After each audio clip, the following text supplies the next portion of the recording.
जय राधा माधव कुंज बिहारी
Bye. वासुदेवाय। ओम नमो भगवते वासुदेवाय। ओम नमो भगवते वासुदेवाय। ओम ज्ञानतिमिरान्धस्य ज्ञानाञ्जनशलाकया चक्षुर्मिलितं येन तस्मै श्रीगुरुवे नमः। श्रीचैतन्यमनोभीष्टं स्थापितं येन भूतले स्वयं रूपं कदा मह्यं ददाति स्वपदान्तिकम्।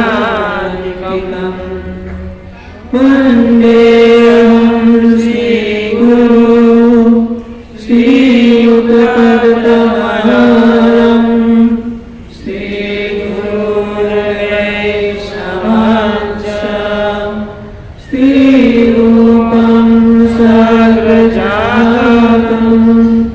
सगणरघुनाथान्वितं तं सजीवम् साद्वैतं सावधूतं परिजनसहितं श्रीकृष्णचैतन्यदेवम् श्रीराधा कृष्णपादां स्तवललिता श्रीविशाखान्वितं च।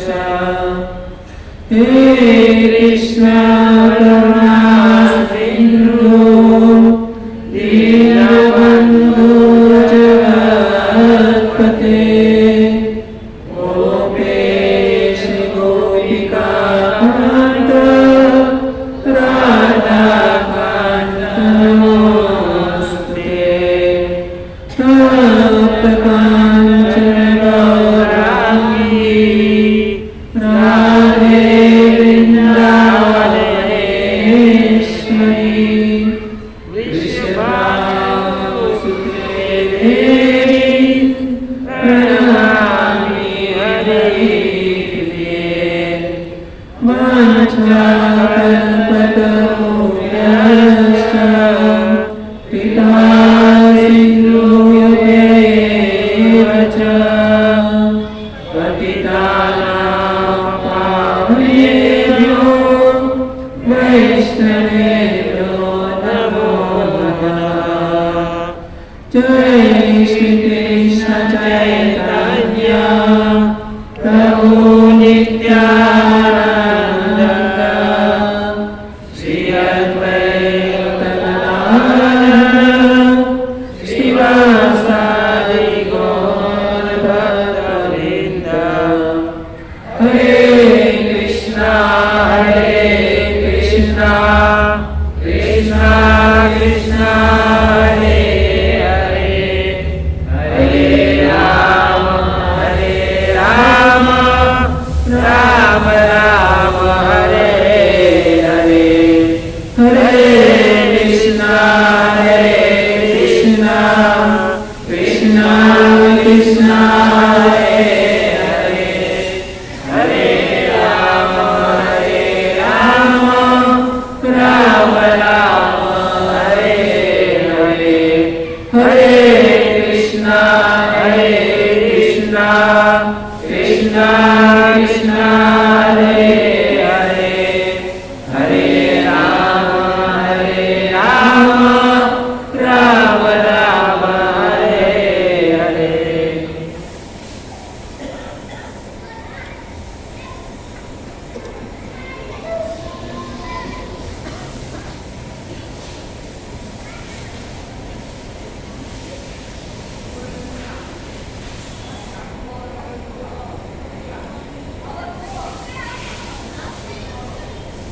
हरे कृष्ण।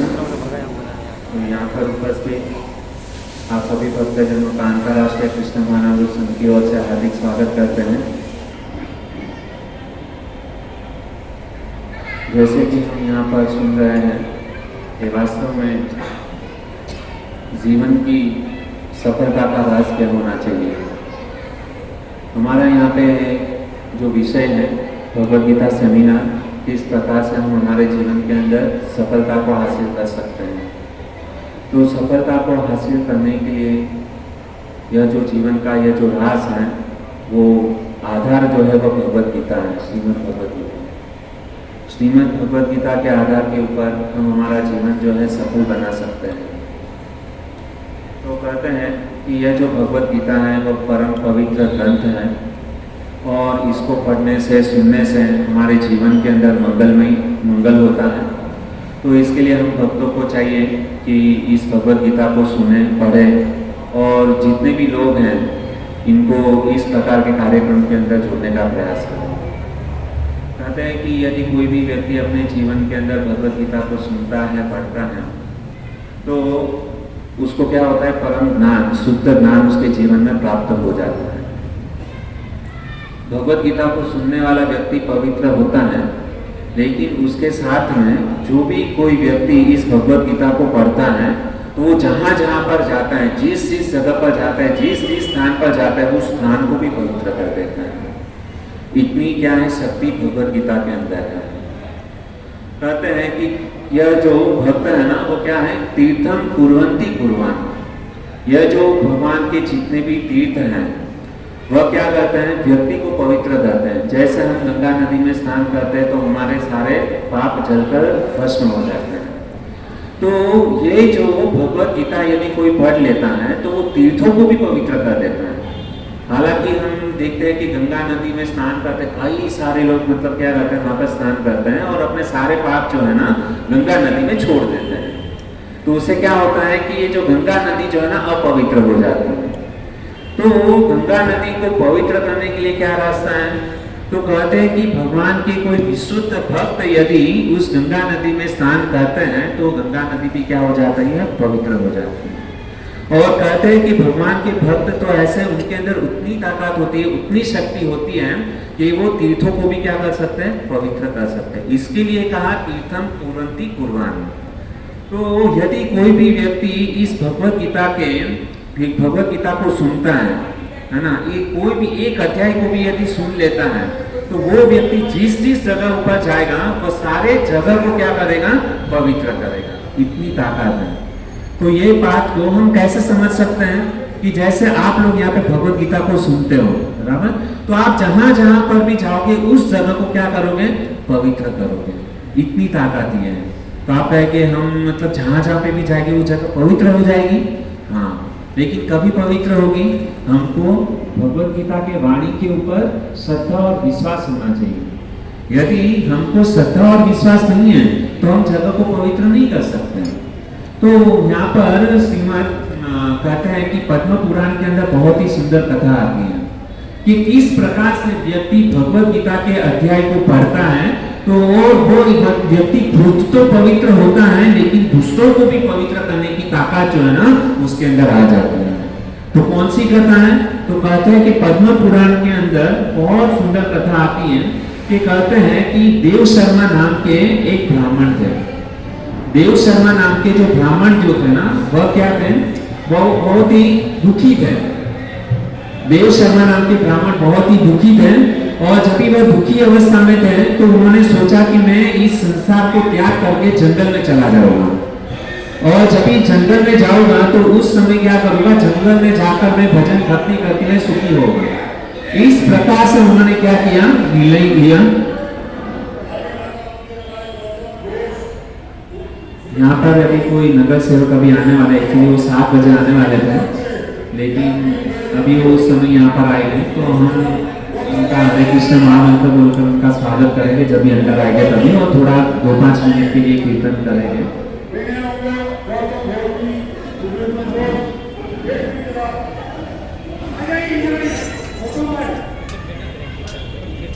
अभी हम थोड़ा 5 मिनट वो जब तक अंदर आते हैं तब तक कथा को विराम दे करके हम कीर्तन करेंगे। जैसा आप सब लोगों को पता है कि अभी यहाँ पर मतदान होने वाला है, तो यहाँ के नगर सेवक आए हैं तो यहाँ पे जितने भी ट्रस्टी है उनका अभिवादन करने के लिए बाहर गए हैं, तो वो अंदर आएंगे तब तक हम क्या करते हैं, जोर से कीर्तन करते हैं। अच्छा, अंदर नहीं आना, खाली एक बार कंफर्म कर लो ना, अंदर आएगी कि नहीं, खाली पूछ ही लो। क्या होता है, वो बाहर का डिस्टर्बेंस तो रहता है, उसके लिए कथा में डिस्टर्ब होता है।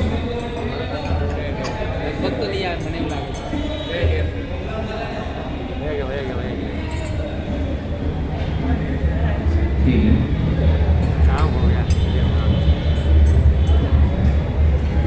हरे कृष्णा कृष्णा कृष्णा हरे हरे, हरे राम राम राम हरे हरे। हरे कृष्णा कृष्णा कृष्णा हरे हरे, हरे राम राम राम हरे हरे। ठीक है, हमारे जीवन में कभी भी कुछ तकलीफ आती है, कुछ अड़चन आती है, तो हमको क्या करना चाहिए, महामंत्र का जप करना चाहिए। महामंत्र का जप करने से क्या होगी कि हमारे जीवन के अंदर जितनी भी दुख है, जितनी भी बाधा है, वो चली जाती है। ठीक है, तो ये जो देव शर्मा नाम के जो ब्राह्मण जो थे ना, वो सांसारिक जीवन में बहुत दुखी थे, और दुखी होने के कारण उन्होंने निर्णय लिया कि हम जंगल में चले जाएंगे और जंगल में जाके क्या करेंगे, भजन करेंगे, उससे हमको सुख की प्राप्ति होगी।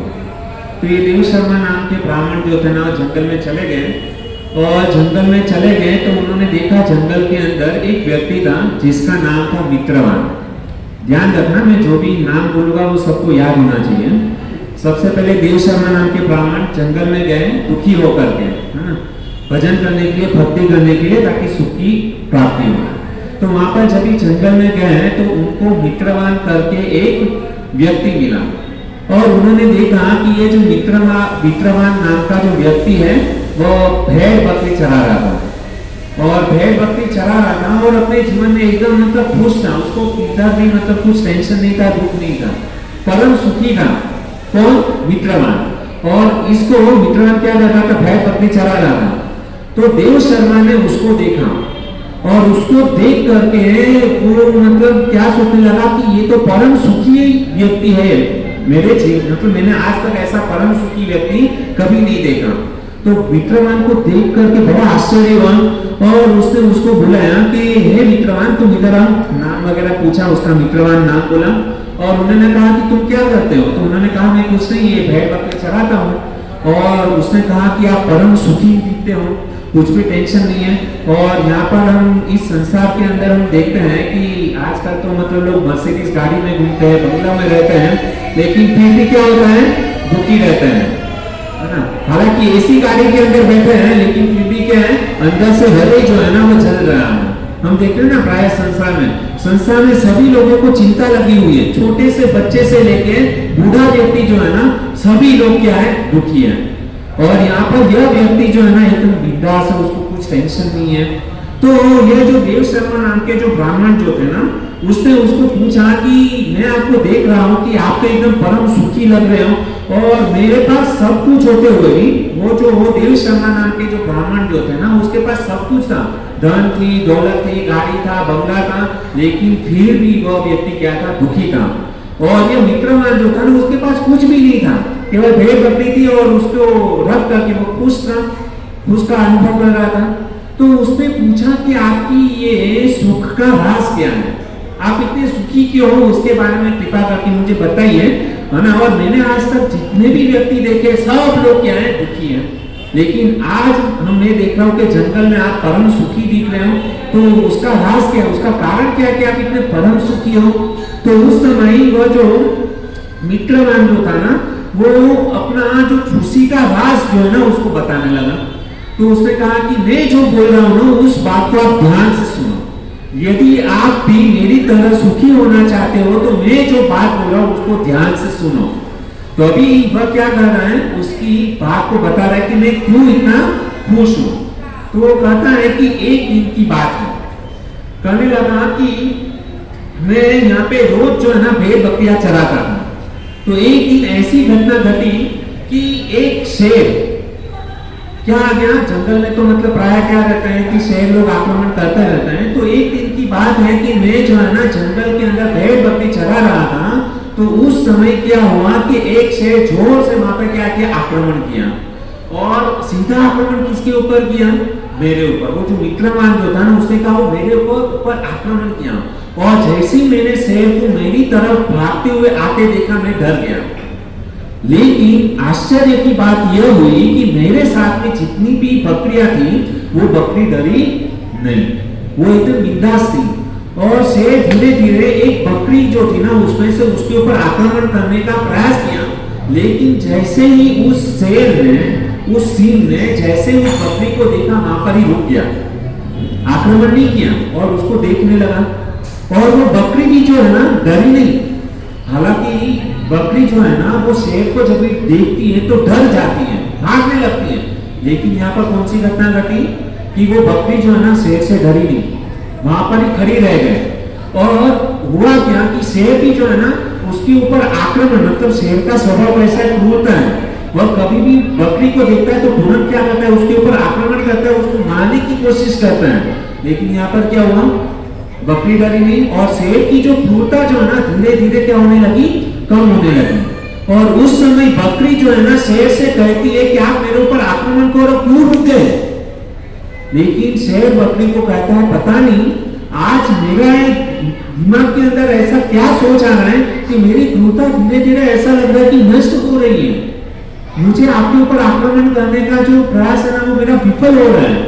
मुझे इच्छा ही नहीं हो रही कि मैं आपके ऊपर आक्रमण करूं और आपको खा जाऊं। तो शेर भी सोचने लगा। और उस समय वहां पे जो मित्रवान जो था ना उसको भी धीरे धीरे ताकत आने लगी।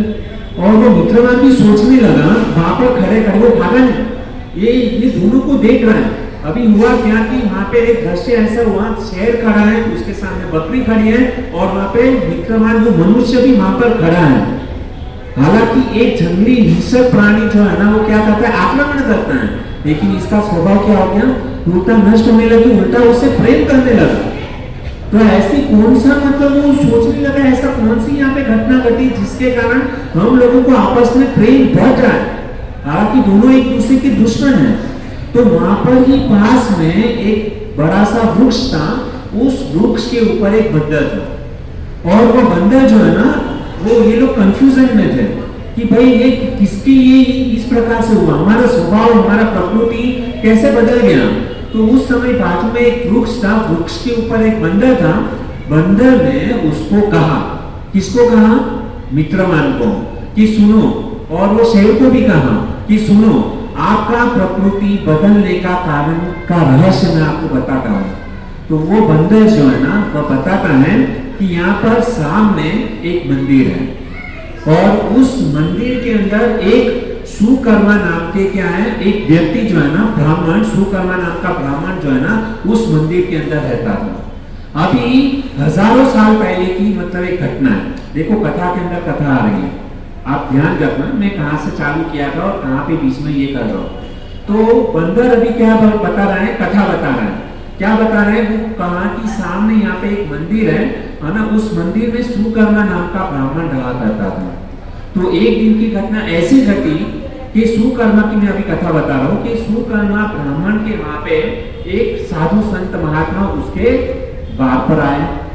और वो जो सुकर्मा के द्वार पर जो साधु आए है ना, तो प्राय हम देखते हैं कि हमारे घर पर कोई साधु संत महात्मा आते हैं तो हम क्या करते हैं, उनकी सेवा करते हैं, उनको प्रसाद खिलाते हैं, है ना। तो इस प्रकार से हुआ क्या कि सुकर्मा ने उस ब्राह्मण, उस साधु का बहुत ही आदर सत्कार किया और उनको कहने लगा कि मैं आपकी क्या सेवा करूं, आपके लिए क्या प्रसाद बनाऊं। और बहुत ही सुंदर तरीके से उस साधु संत महात्मा को अपने घर पर बुलाया, उसको बिठाया, उनके चरण प्रक्षालन किए और उसके लिए अच्छी तरीके से भोग लगाया, भोग बनाया और उस साधु संत महात्मा को क्या किया, संतुष्ट किया।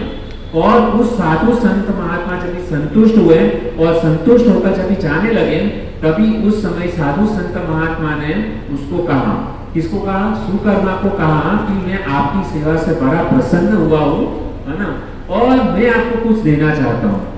तो उसने कहा, वो जो सुकर्मा जो था ना वो संतुष्ट था। उसने कहा कि देखो मैंने आपकी सेवा की है, मुझे आपके पास से कुछ चाहिए नहीं, है ना। हमारे घर पर कोई भी साधु संत महात्मा यदि आ जाए और उनकी यदि हम जाने अनजाने कुछ सेवा करते हैं तो देखो कितना बड़ा जो साधु संत महात्मा होते हैं ना वो कृपालु होते हैं। भगवान के भक्त वैष्णव जो है ना कृपालु होते हैं। यदि हम छोटी सी भी थोड़ी सी भी यदि वैष्णव की सेवा कर लिए, साधु संत महात्मा की सेवा कर लिए ना, तो वो क्या होता है हमारे ऊपर प्रसन्न हो जाता है और प्रसन्न होकर के हमको क्या देते हैं, आशीष वचन देते हैं, आशीर्वाद देते हैं। और वह जो साधु संत महात्मा हमको जो आशीर्वाद देते हैं ना, उससे क्या होता है हमारा जीवन जो है ना सुख में बीतता है।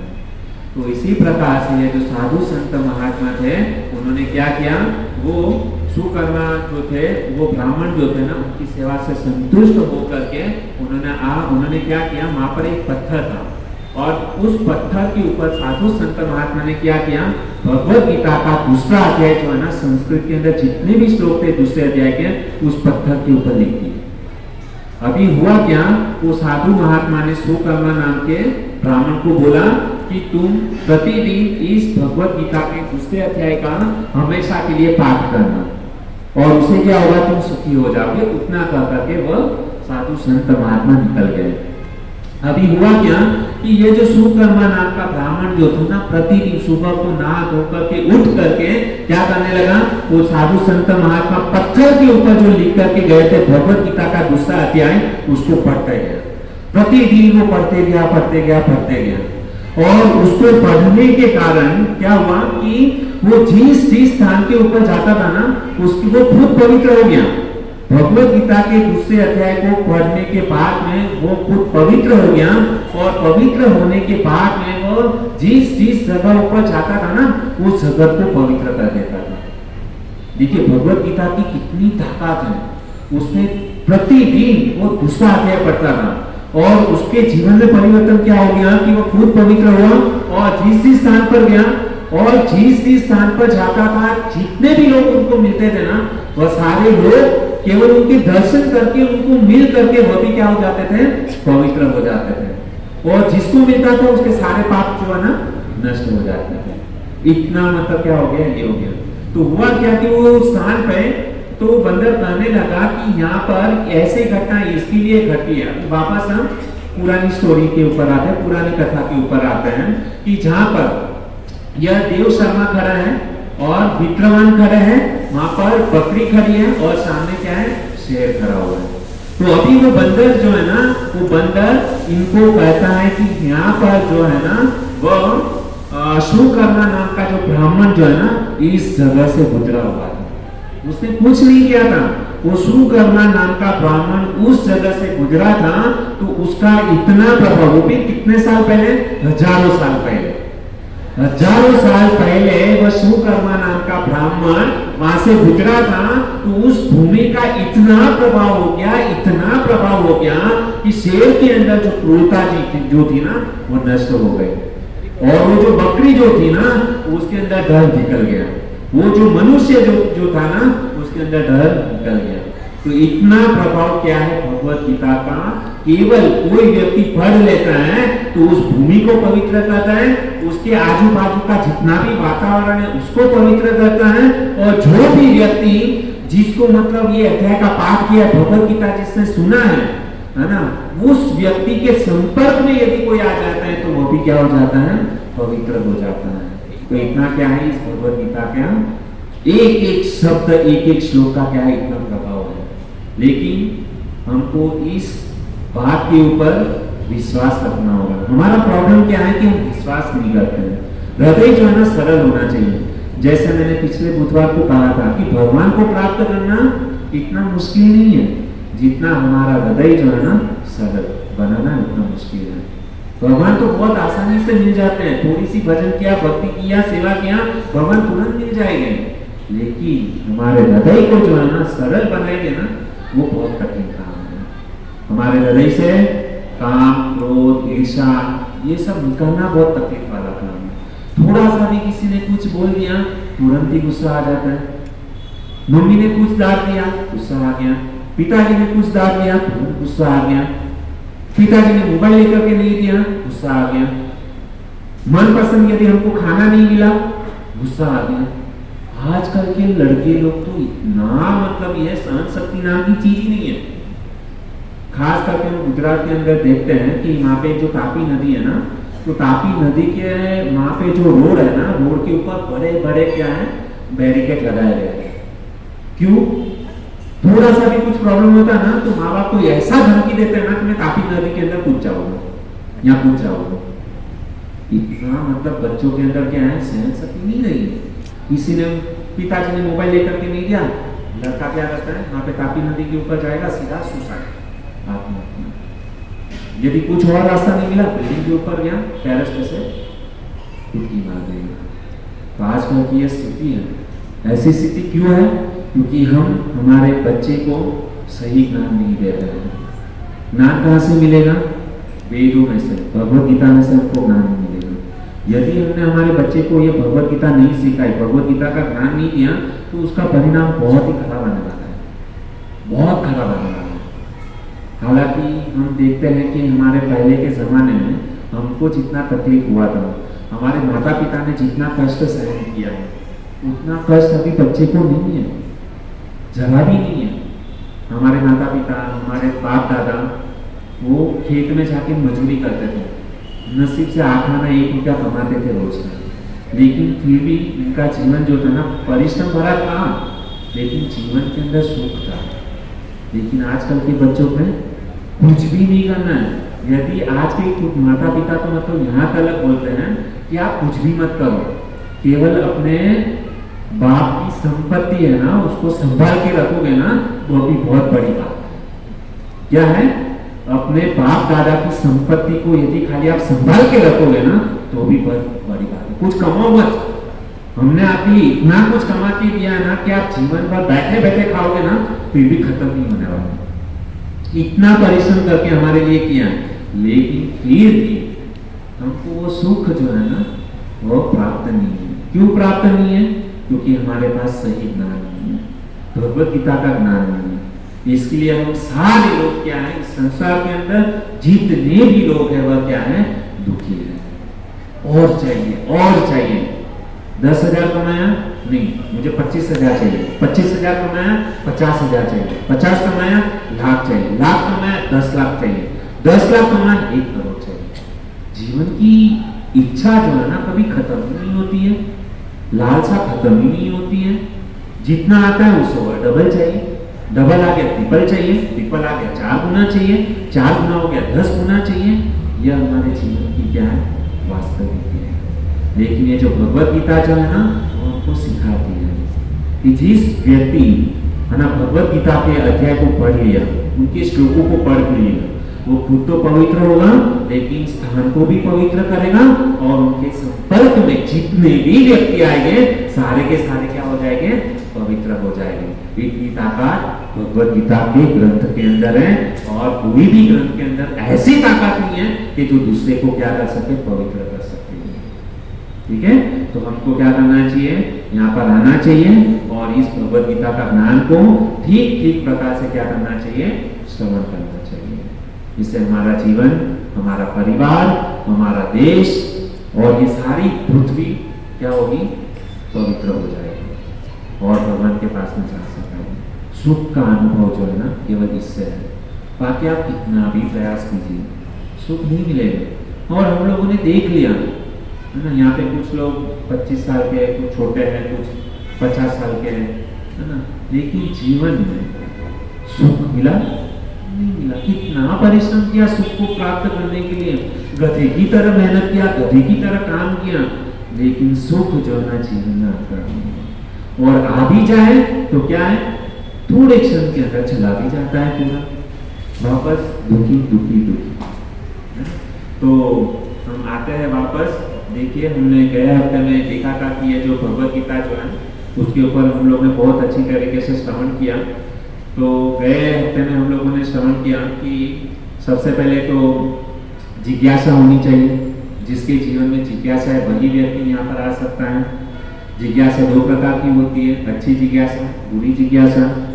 और जिज्ञासा से क्या होता है, व्यक्ति धर्म का पालन कर सकता है। धर्म का पालन कैसे कर सकता है, धर्म का यदि कोई पालन करता है तो क्या होता है, उसके जीवन में सुख मिलता है। सुख कैसे मिलेगा, यदि जीवन के अंदर ज्ञान है तो ज्ञान से सुख मिलेगा। यदि हमारे जीवन के अंदर अज्ञान है तो हम क्या हो गए? दुखी हो गए। अभी प्रश्न ये हुआ, यहाँ पे क्लियर हुआ कि ज्ञान से ही व्यक्ति सुखी हो सकता है। तो ज्ञान कैसे प्राप्त करें?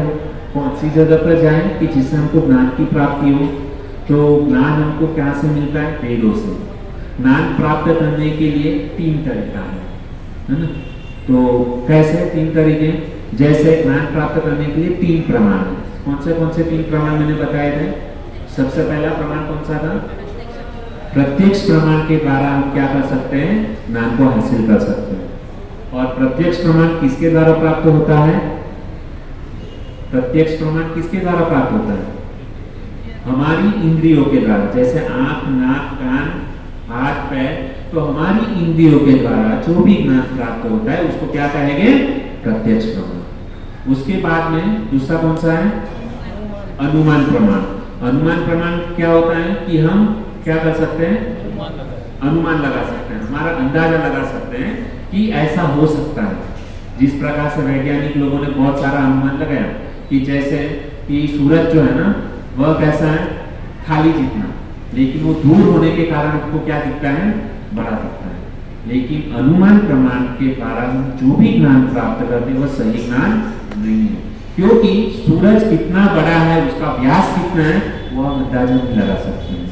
कोई यदि कहे कि मैं सूर्य को जाके टच करूं, तो पॉसिबल नहीं है। अरे भाई तू वहां पे जाके टच करने का प्रयास करेगा, जल जाएगा।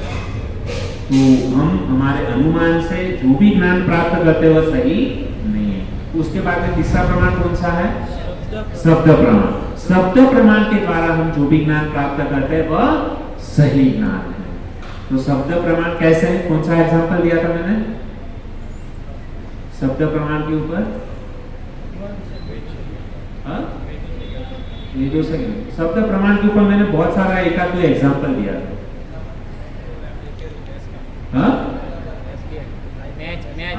IPL में जो भी चल रहा है, यदि हमको जानना है कि गुजरात के अंदर गुजरात और मुंबई का मैच चालू है, तो मुंबई इंडियंस का कितना स्कोर हुआ, तो हम क्या गुजरात जाएंगे? नहीं, हम यहाँ पर बैठे बैठे जान सकते हैं कि मुंबई इंडियंस ने कितना स्कोर किया। कैसे जान सकते हैं? शब्द प्रमाण के द्वारा। जैसे तुरंत ही हम क्या करेंगे? टीवी चालू करेंगे, रेडियो ऑन करेंगे, तुरंत ही हमको लाइव न्यूज पता चल जाएगा। उसके लिए वहाँ पे गुजरात जाके टिकट सर्च करने की जरूरत नहीं है, हम यहाँ पे बैठे बैठे उस ज्ञान को प्राप्त कर सकते हैं। तो टीवी चालू करेंगे तो क्या है? हमको लाइव टेलीकास्ट पता चलेगा। वहाँ पे कमेंटर जो है ना कमेंट्री देता है कि मुंबई इंडियंस ने 200 रन मारे, 250 रन मारे, तो हमको यहाँ पे बैठे बैठे पता चल जाता है। क्यों? शब्द के द्वारा। वहाँ पे कमेंट्री क्या बोल रहा है? शब्द बोल रहा है, और उस शब्द को हम क्या कर रहे हैं? श्रवण कर रहे हैं। तो श्रवण करने के शब्द को श्रवण जब भी हम करते हैं ना, तो क्या होता है? हमको ज्ञान मिलता है।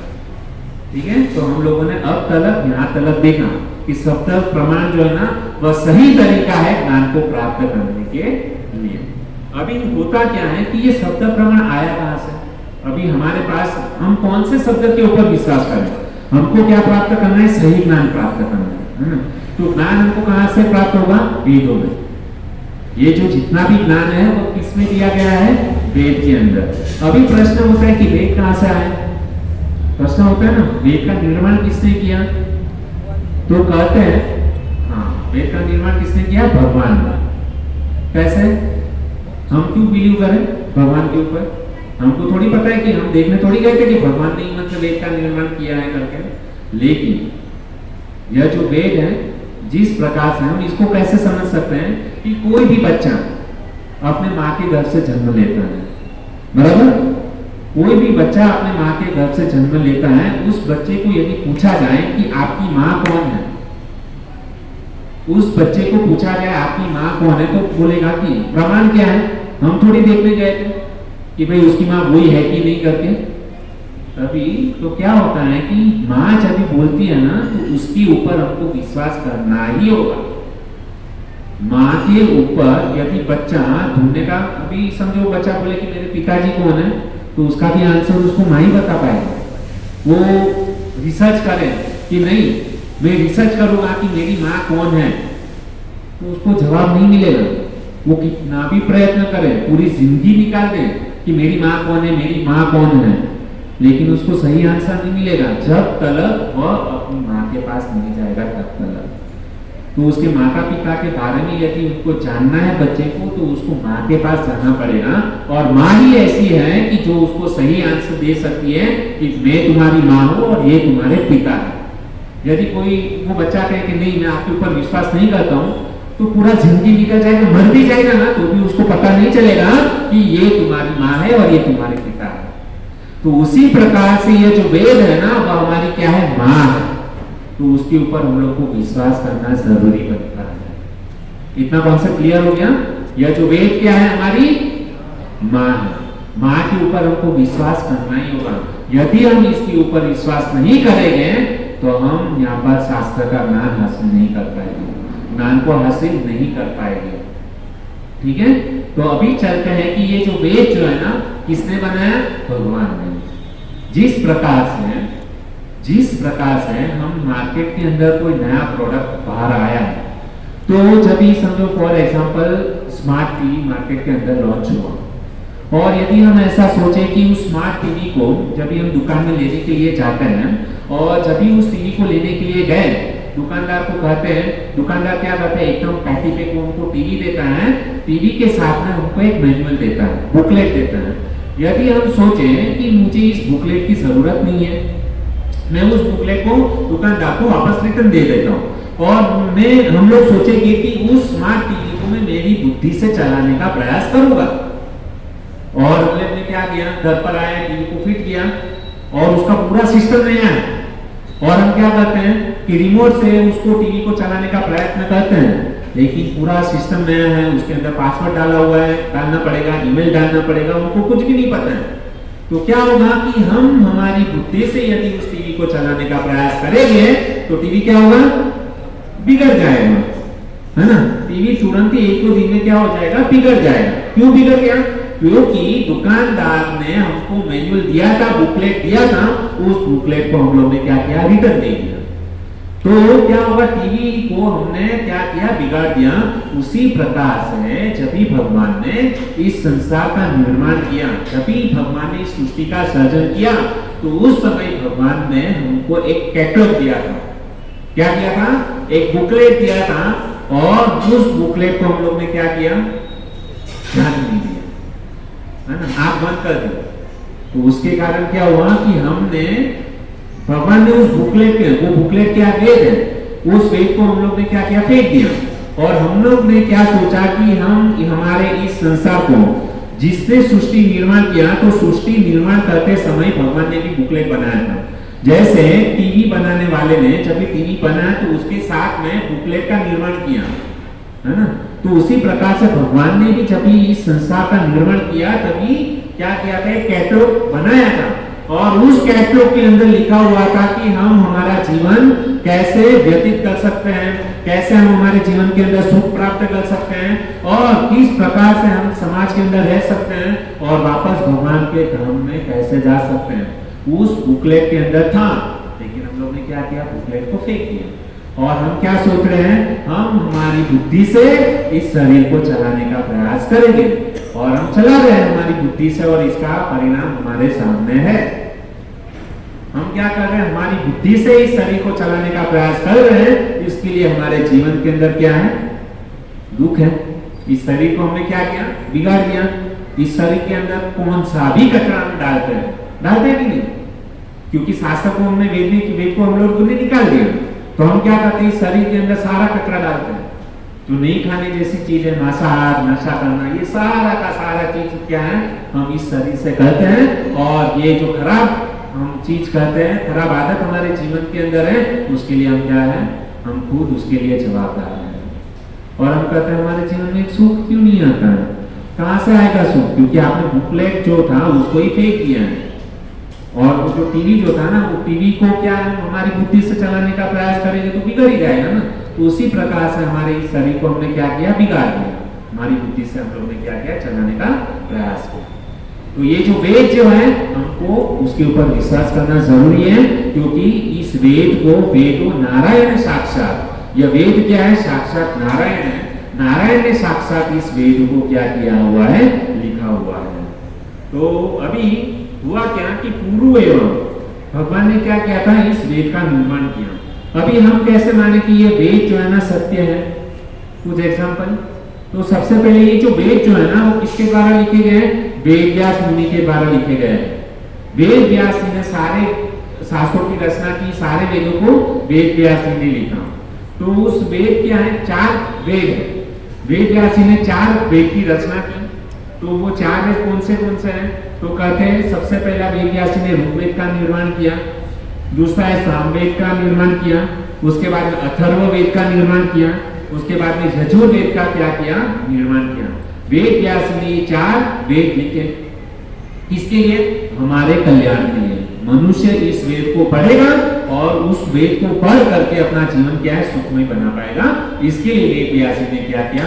इस वेदों की रचना की। और भगवान भी सोच रहे थे कि वास्तविक में सारे जीव दुखी हैं, तो मुझे कुछ करना पड़ेगा। तो भगवान ने भी सोचा, माया रूपे जीवेर नाही स्वतः कृष्ण ज्ञान, कृष्ण कृपा केवल कृष्ण वेद पुराण। तो भगवान ने क्या किया? वेद व्यासी को यहाँ पे इस धरातल के ऊपर भेज दिया और वेद व्यासी को यहाँ पर भेज करके वेद व्यासी ने क्या किया? वेदों की रचना किया। और उसके बाद में ये जो 4 वेद थे, ऋग्वेद, सामवेद, अथर्ववेद और यजुर्वेद, उसके भी बाद में क्या किया? रिवीजन किए, उसका भी विभाजन किया। तो उसका वापस 4 भाग में विभाजन किया। तो कौन से था? तो ब्रह्मण्यक, उसके बाद में हिरण्यक, उसके बाद में संवेद और उपनिषद। इस प्रकार से 4 वेद को 4 भागों में उन्होंने क्या किया? विभाजन किया। और उसके बाद में भी उसके बहुत सारे भविष्य पुराण, मनुस्मृति, बहुत सारे उन्होंने क्या किया? उसमें भी अलग अलग प्रकार के ये वेदों का ये उन्होंने ये किया। अभी हुआ क्या भक्तों कि ये जो वेद जो है ना उन्होंने ये कर दिया। अभी कहा जाता है कि हमारे पास में 100% हमारे पास शास्त्र थे, वेद थे, लेकिन एक ऐसी घटना बनी कि जो 100% वेद जो थे ना सारे वेदों को जला दिया। किसने जलाया? कहते हैं कि हजारों साल पहले यहाँ पे हमारे भारत देश के अंदर मुगल साम्राज्य था, और वो जो मुगल साम्राज्य मुसलमान लोग जो थे ना उन्होंने हमारे भारत देश के ऊपर आक्रमण किया था। और उस समय मथुरा के अंदर है ना, मथुरा के अंदर वो सारे मुगल वहां पर थे। और ये जो जितने भी शास्त्र थे ना 100% शास्त्र जो थे ना, तो उसमें क्या हुआ कि मुसलमान लोग जो थे ना वो प्राय मांसाहार करते थे, और मांसाहार करने के कारण उसको अग्नि चाहिए थी, है ना।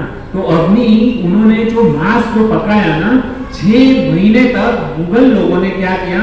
अग्नि से वो अग्नि जो जलाने के लिए जो थी ना वो ईंधन कौन सा था पता है? हमारे वेद व्यास के द्वारा लिखे गए जो शास्त्र जो थे ना वो शास्त्र थे। आज हमारे पास भारतवर्ष में केवल 6% शास्त्र हमारे पास बचे हुए हैं। बाकी 94% जो शास्त्र जो थे ना, जो वेद जो थे ना, उसको क्या किया? मुगल लोगों ने जला दिया। कैसे जलाया? ईंधन के द्वारा। हमको कितना दुख हो रहा है ना कि हमारे सारे शास्त्र क्या किए? वास्तव में हमारे कल्याण के लिए वेद व्यास जी ने लिखे थे, लेकिन सारे शास्त्र क्या है? तुरंत 6 महीने तक सोचो, वह ईंधन जो था ना शास्त्र था 6 महीने तक। आप मतलब कल्पना कीजिए कि 6 महीने तक जो अग्नि जली वह हमारे शास्त्रों के द्वारा जली।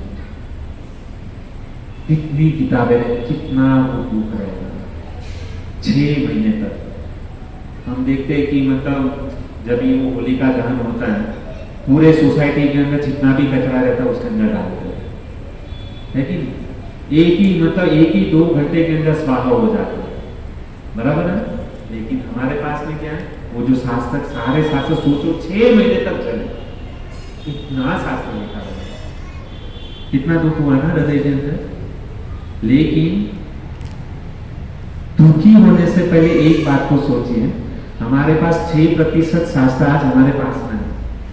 हम लोगों ने देखा भी कभी कि 6% शास्त्र वो भी पढ़ने का समय नहीं है हमारे पास में।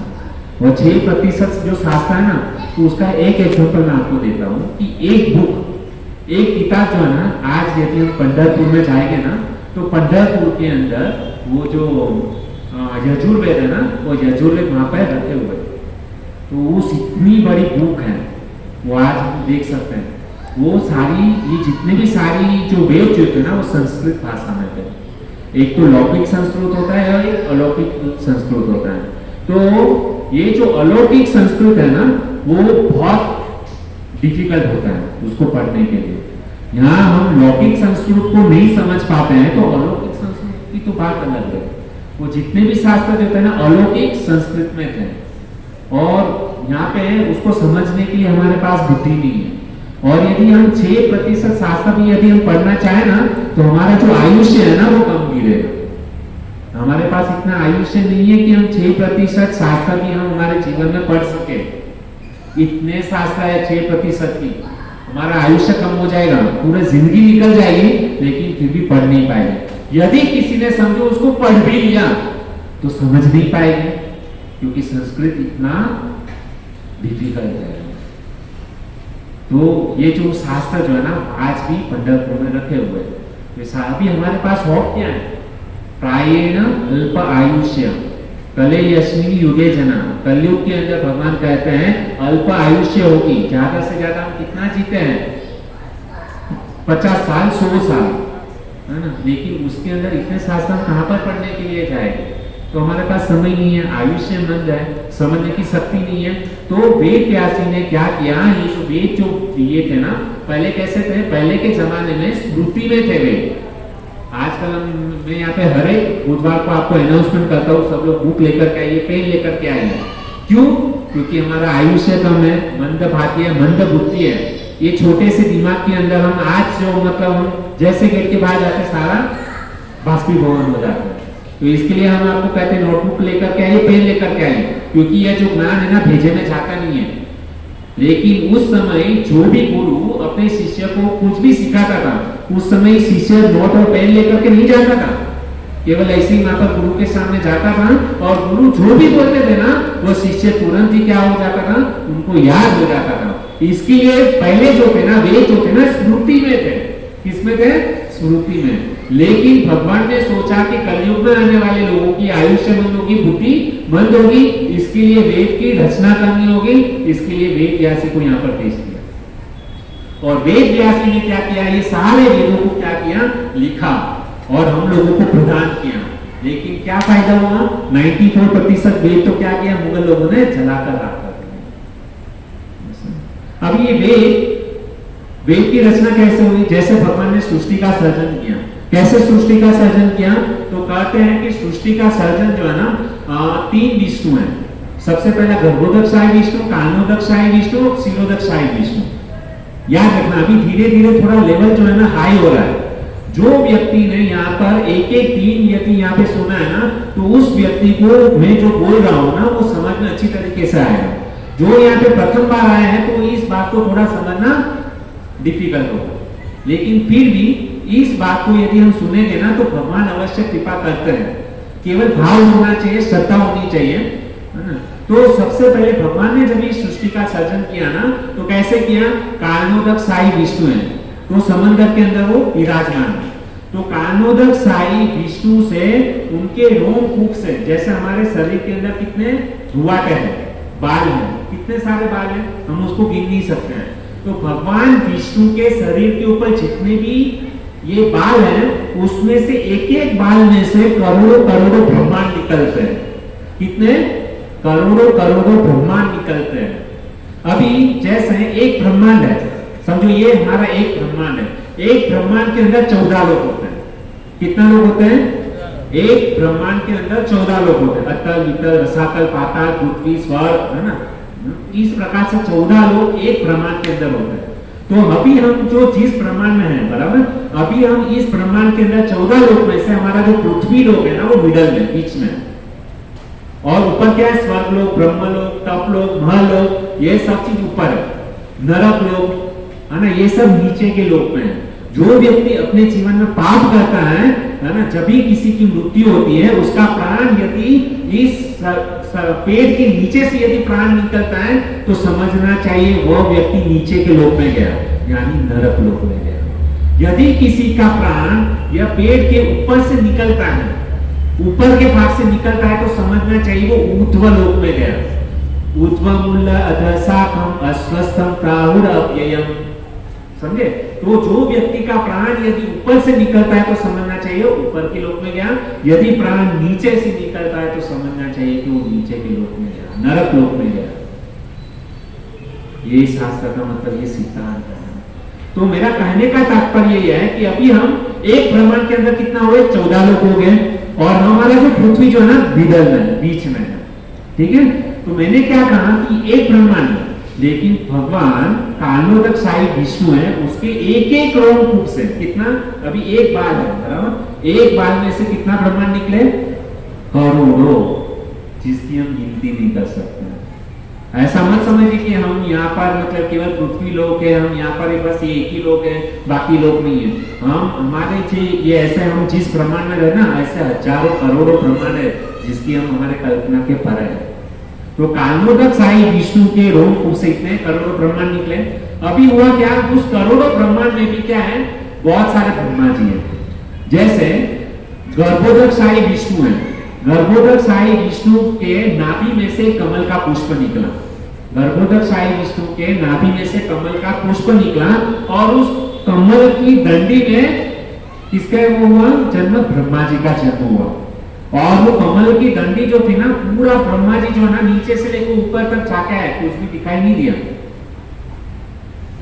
उनको केवल ऐसा सुनाई दिया, तप तप तप।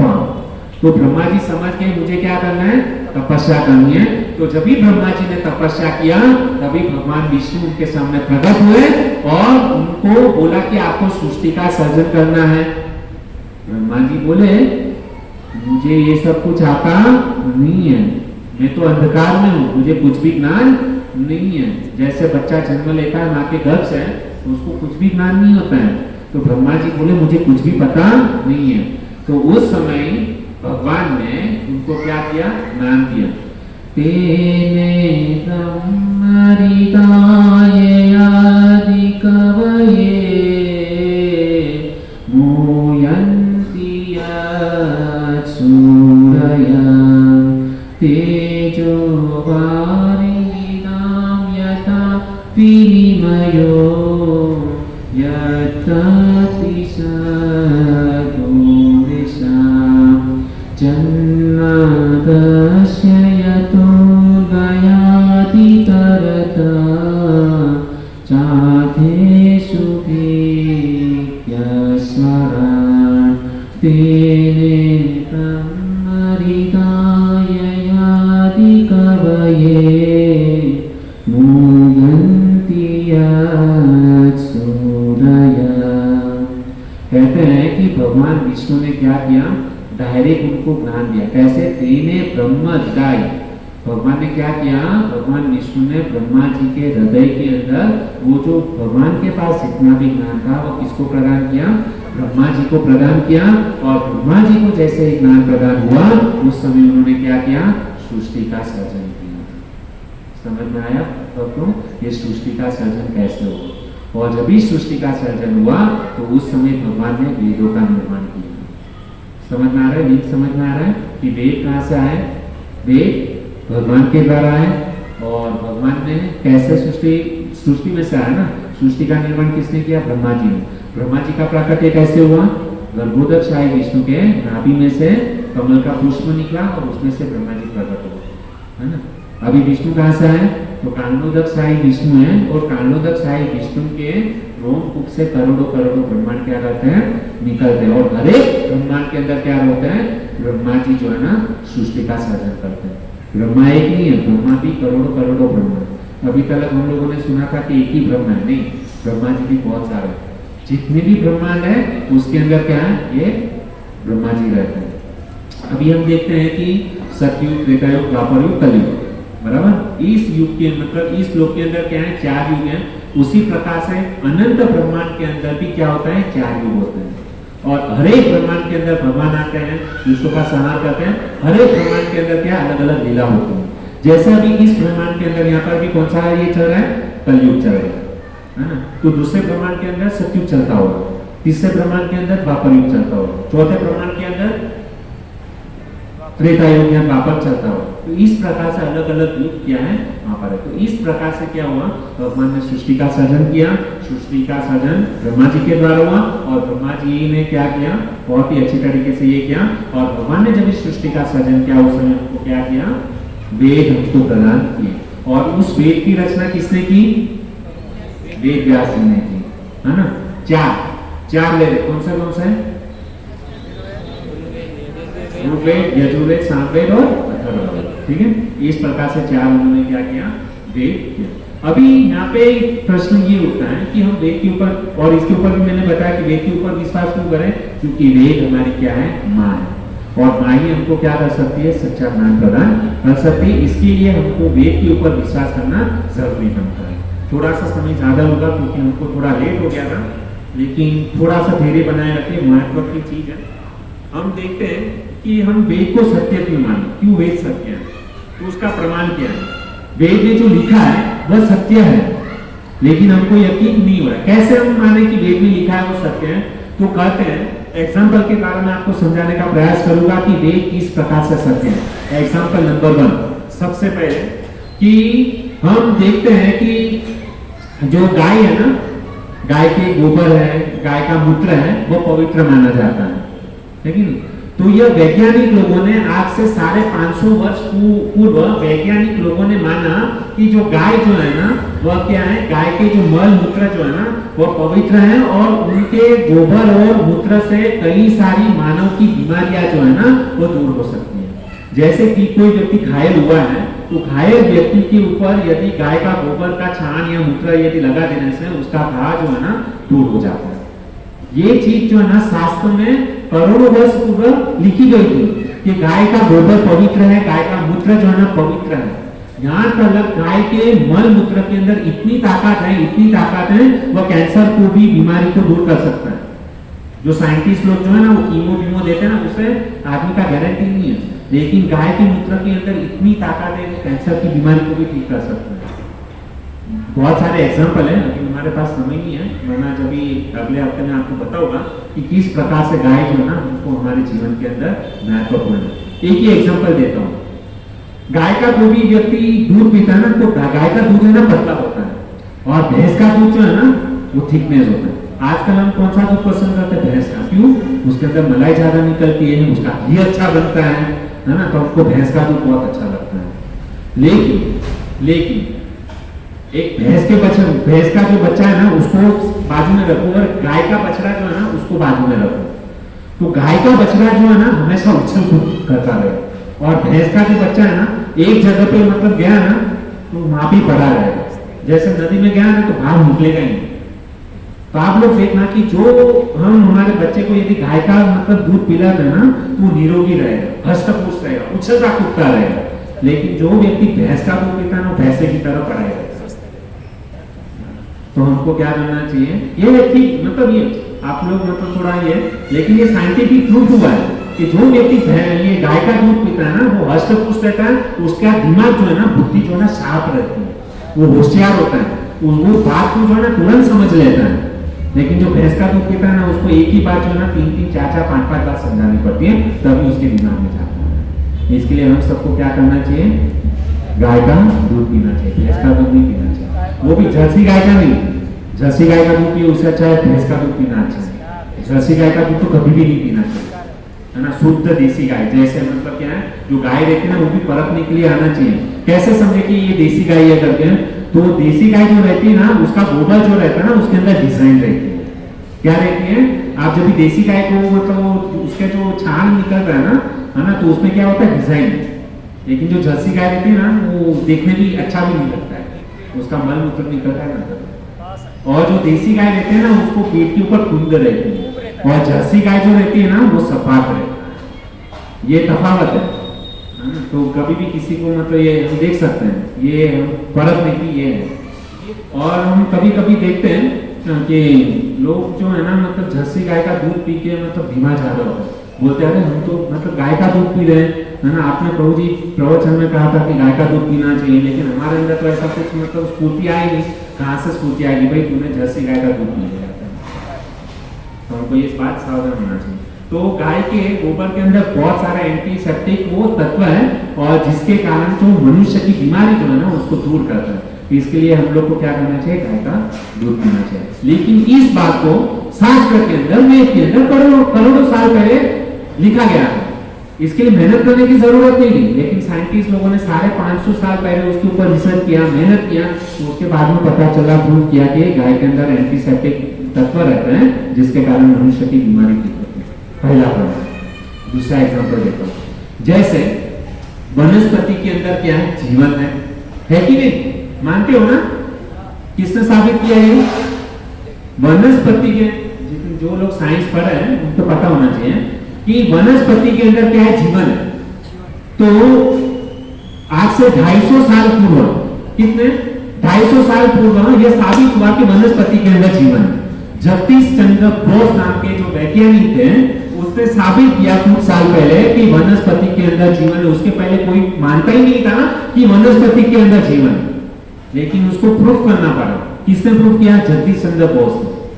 और वो भी इतना रिसर्च किया भाई, वो मतलब पहले छोटा सा वृक्ष रहता है, उसके बाद में धीरे धीरे बड़ा होता है, उसमें फल आता है। क्यों आता है? क्योंकि उसके अंदर जीवन है, इसके लिए। लेकिन यही चीज हमारे शास्त्र के अंदर, हमारे वेदों के अंदर करोड़ों साल पहले लिखी हुई थी। केवल बस वो शास्त्र खोलो, उसको पढ़ लो, पता चल जाएगा कि वनस्पति के अंदर जीवन है कि नहीं।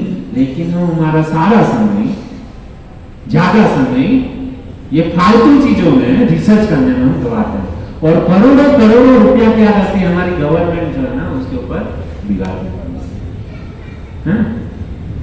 तो ये शास्त्र हमारे क्या है? प्रमाण सही है। शास्त्र के अंदर जो भी लिखा है वह सही बात है। एग्जाम्पल नंबर 3, अभी जैसे हमारे देश के अंदर मोहम्मद पैगंबर आए, जीसस क्राइस्ट आए दुनिया के अंदर, है ना, बाद में चाणक्य आए। तो ये जितने भी महान ऋषि थे, संत महात्मा थे, वह हमारे इस पृथ्वी लोक पर आए। तो यह सारी बातें हमारे वेदों के अंदर करोड़ों साल पहले लिख किया था कि पैगंबर आएंगे, जीसस क्राइस्ट आएंगे, चाणक्य आएंगे, है ना। लेकिन ये क्या है? जब भी आए तभी हमको पता चला, लेकिन शास्त्र में पहले से। जैसे अभी कलयुग के अंदर कल्कि अवतार होने वाला है, सबको पता है। कलयुग के अंदर क्या होने वाला है? कल्कि अवतार होने वाला है। तो वो किसमें? भविष्य पुराण में लिखा हुआ है कि भगवान जब भी घोर कलयुग, मतलब बहुत सारा पाप बढ़ जाएगा, उस समय भगवान के आगे घोड़े पे कल्कि अवतार लेकर के भगवान प्रकट हो गए, और इस पृथ्वी के ऊपर जितने भी असुर लोग हैं सबका क्या कर देंगे? वध कर देंगे। और यही बात शास्त्र के अंदर करोड़ों करोड़ों साल पहले से बताया गया है कि भगवान क्या है? कल्कि अवतार होने वाला। और भगवान जितने भी अवतार लेते हैं ना, पहले से शास्त्र में लिखा है, वेद व्यास में लिखा है कि भगवान लेंगे, मत्स्य अवतार लेंगे, वामन अवतार लेंगे, भृगु अवतार लेंगे ना, अलग अलग वर्णन शास्त्र के अंदर पहले से करते हैं। तो इसके लिए शास्त्र के अंदर जो भी बात है ना, वह क्या है? सही है। और कहा गया है कि अथर्ववेद के अंदर वर्णन है कि ये जो जीसस क्राइस्ट वगैरह आए ना, है ना, तो अथर्ववेद के अंदर 20वें कांड में 127 सूक्त के अंदर प्रथम अध्याय के 3रे श्लोक के अंदर लिखा था कि मनवंतर के चतुर्युग के कलयुग में पैगंबर और जीसस क्राइस्ट आने वाले। अथर्ववेद यदि आप खोल करके देखोगे ना, तो अथर्ववेद के अंदर ये जो मैंने आपको श्लोक और ये बताया ना, उस श्लोक को पढ़ोगे तो पता चलेगा कि ये जीसस क्राइस्ट और पैगंबर जो आने वाले थे ना, वो अथर्ववेद के अंदर पहले से लिख दिया, करोड़ों साल पहले लिख दिया था कि इस प्रकार से यहाँ पर जीसस क्राइस्ट आएगा। तो मेरा कहने का तात्पर्य है कि वेदों के अंदर जो भी कुछ लिखा है ना, वह क्या है? सत्य है, उसको हमको मानना ही पड़ेगा। हमारी बुद्धि से हम बोलेंगे नहीं मैं नहीं मानता, आपके मानने से न मानने से सत्य बदल नहीं जाने वाला, सत्य हमेशा सत्य ही रहने वाला। कोई बोले कि यहाँ पर हवा है, मैं देखूंगा तो ही मानूंगा, अरे मूर्ख, हवा कभी दिखेगी नहीं, लेकिन उसका अनुभव होता है, हमको दिखाई नहीं देती, फिर भी हम लोग मानते हैं कि यहाँ पर हवा है, पंखा चल रहा है तो हवा आ रही है। कोई कहे कि मैं नहीं मानता हूँ, तो कुछ मतलब नहीं है, उसके साथ में बहस करके मतलब नहीं, वो मूर्ख है। तो शास्त्र के अंदर जो भी कहा गया है वो क्या है? सत्य है। और भी बहुत सारे एग्जांपल है कि जैसे हमारे देश के अंदर अशोक सम्राट आए, बहुत पराक्रमी राजा हो गए, तो यह बात करोड़ों साल पहले शास्त्र के अंदर लिख दिया कि अशोक सम्राट आएंगे और वो यहाँ पे राजा बनेंगे, बहुत सारे लोगों का विनाश करेंगे, शास्त्र के अंदर पहले से। लेकिन हमको विश्वास नहीं, तो शास्त्र जो है सही है। मैंने आज आपको प्रूफ करके दिखाया, ये ऐसे ऐसे तो बहुत सारे एग्जाम्पल हैं वेदों के बारे में, तो बहुत कुछ लिखा हुआ है। लेकिन हमारा समय हो गया है, कुछ 9:35 हो गए हैं। तो आज के दिन में हम लोग ने क्या सुना, कहाँ से प्रारंभ किया था मैंने, एक कथा के बाद। क्या कथा थी? कौन सा ऋषि थे? देव शर्मा। वो सुखी होने के लिए कहाँ पर गए? जंगल में गए। जंगल में उनको कौन मिले? मित्रवान मिले, है ना। मित्रवान क्या कर रहे थे? भेड़ बकरी चरा रहे थे। वो परम सुखी थे। तो वो देव शर्मा जो है ना, किसको बोलता है? मित्रवान को, आपका सुख का रहस्य क्या है, सुख का राज क्या है? तो बाकी उन्होंने क्या किया? और एक कथा बताई। कौन सी कथा बताई? सुकर्मा। सुकर्मा की कथा बताई। सुकर्मा क्या किया था? साधु संत की सेवा किया था। साधु संत की सेवा करने के कारण उन्होंने उनको क्या किया? आशीष वचन, आशीर्वाद दिया, है ना। और वो जाते जाते क्या किए? पत्थर के ऊपर भगवत गीता का दूसरा अध्याय लिख करके गए और भगवत गीता के दूसरे अध्याय को उसको पढ़ने के लिए कहा। और भगवत गीता के दूसरे अध्याय को पढ़ने के कारण उसके अंदर इतनी शक्ति आ गई, इतना पवित्र हो गया कि वो खुद तो पवित्र हुआ, लेकिन उसके साथ में जहां पर भी जाता था सारी जगह को क्या करने लगा? पवित्र बनाने लगा। उसके साथ संपर्क में जो भी व्यक्ति आता था वो भी क्या हो जाता था? पवित्र हो जाता। तो हजारों साल पहले ये घटना घटी थी। और उसके बाद में जब यहाँ पर आए देव शर्मा के पास में, तो वहां पर क्या था? भेड़ बकरी और सबका क्या हो गया? उद्धार हो गया। उसको सीखा, मतलब उसके अंदर जो आसुरिक जो गुण था वो चला गया, क्रूरता चली गई और वो भी क्या हो गया? उसका हृदय पवित्र हो गया। हजारों साल पहले गया था, लेकिन फिर भी भूमि का इतना प्रभाव था।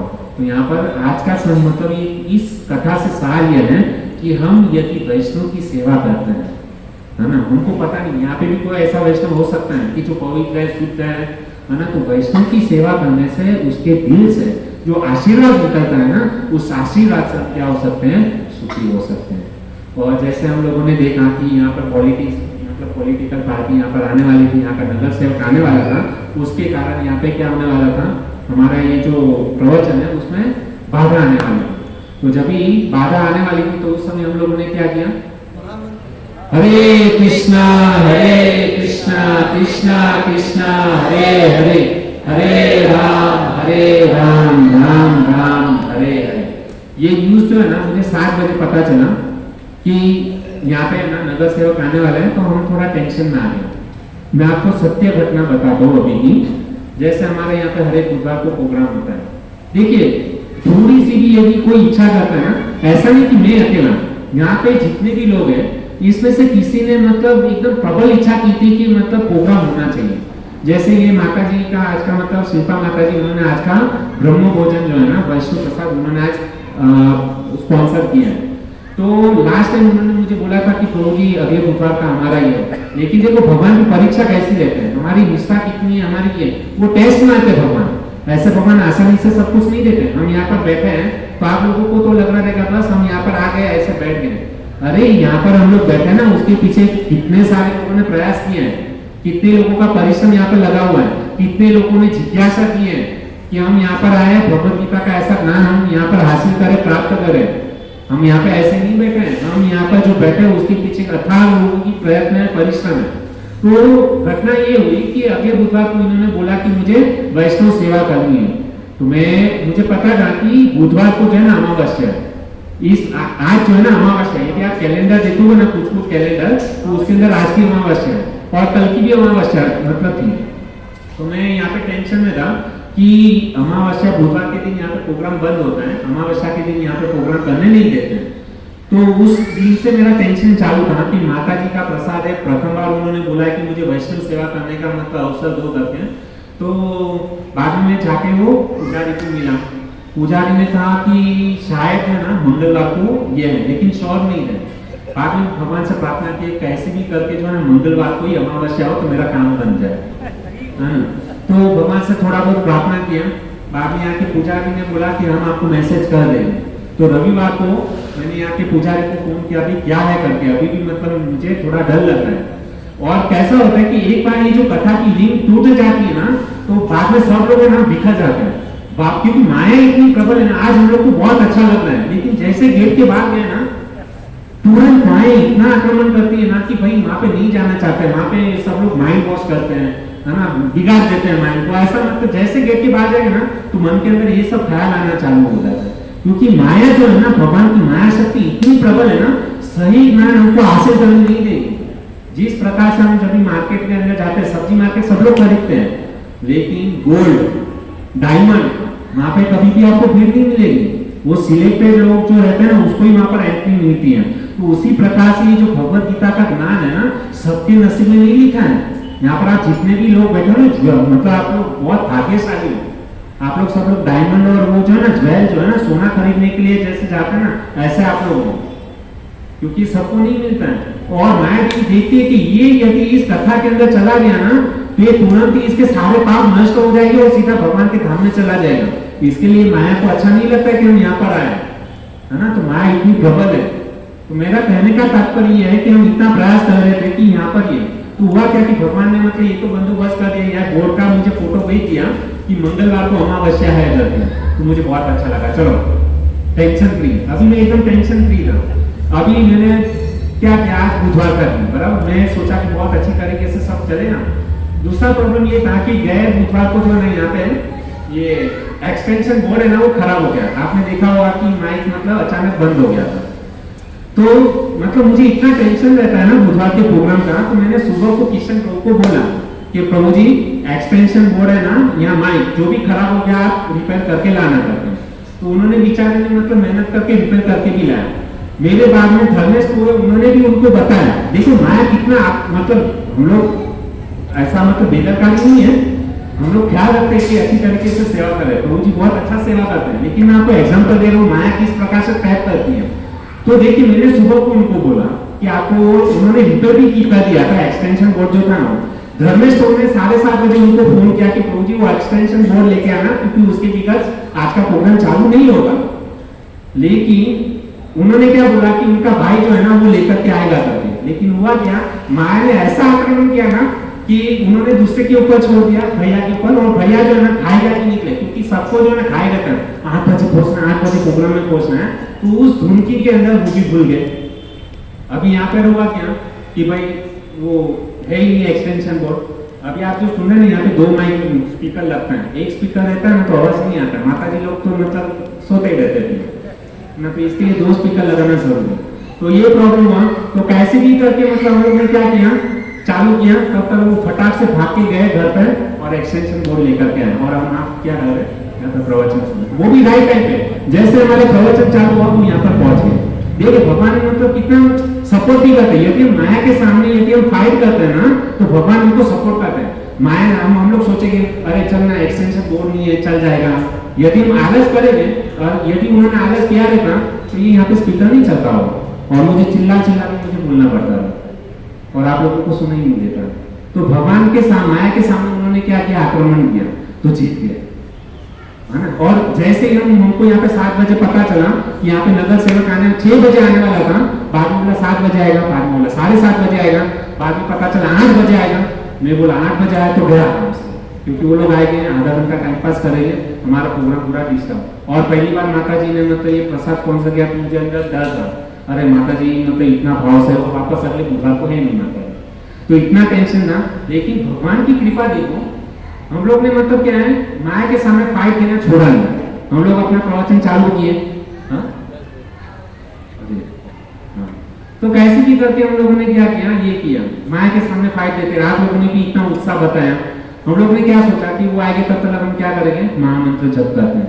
तो जैसे ही महामंत्र हम लोग ने 3 बार केवल खाली महामंत्र बोला, तो सारी जो बाधा थी वो चली गई ना। तो सोचे मतलब ये मतलब सत्संग के अंदर ये बाधा आई, महामंत्र बोलने से, भगवान का नाम बोलने से सारा मतलब क्या बाधा चला गया। तो उसी प्रकार से यदि हमारे जीवन के अंदर जब भी हमारे जीवन के अंदर दुख आए, कुछ भी प्रॉब्लम आए, कुछ भी टेंशन आए, कितना भी गुस्सा आए, तो उस समय हमको क्या करना चाहिए, दोनों हाथ ऊपर उठाना है, हरे कृष्णा कृष्णा कृष्णा हरे हरे, हरे राम राम राम हरे हरे। ये जो भगवान का नाम है ना, सारे मुसीबतों से, सारे संकट से हमको क्या कर देगा, पार कर देगा। लेकिन इसके ऊपर क्या होना चाहिए, श्रद्धा होना चाहिए, विश्वास होना चाहिए। ठीक है, हम हमारी वाणी को यहाँ पर विराम देते हैं। क्षमा करना, थोड़ा समय आप लोगों का ज्यादा ले लिया, लेकिन जो भी कुछ जाने में मुझसे कुछ भी गलती हो गई हो, कुछ अच्छा लगा, कुछ नहीं लगा, तो कृपा करके आपका सेवक समझ करके हमारी गलती को क्षमा करना। हरे कृष्ण।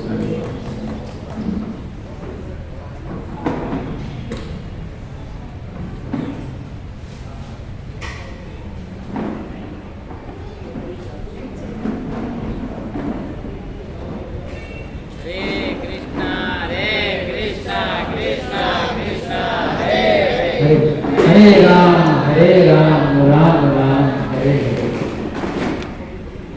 हरे कृष्णा। बहुत बहुत धन्यवाद करते हैं हिज ग्रेस जीवन कृष्ण प्रभु का कि जो प्रति बुधवार को यहाँ पर आके हम सभी भक्तों को भगवत गीता के माध्यम से अलग अलग शिक्षाएं प्रदान करते हैं। हमारा जो मनुष्य जन्म हमें मिला है वो कैसे सफल करना है वो सिखाते हैं।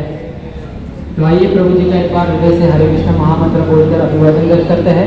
हरे कृष्णा कृष्णा कृष्णा हरे हरे, हरे राम राम राम हरे हरे।